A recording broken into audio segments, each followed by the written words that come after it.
160 saylı xətt üzrə hərəkət edən avtobusda sürücü və sərnişinlər arasında gərginlik yaşanıb.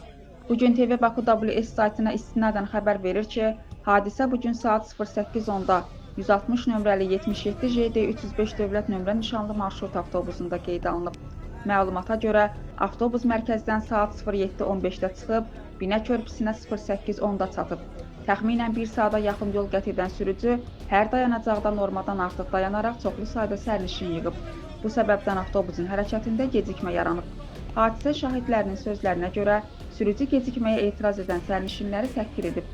Özüm bilərəm, nə edə bilərsiniz mənə kimi sözlərlə kobud davranış nümayiş etdirib.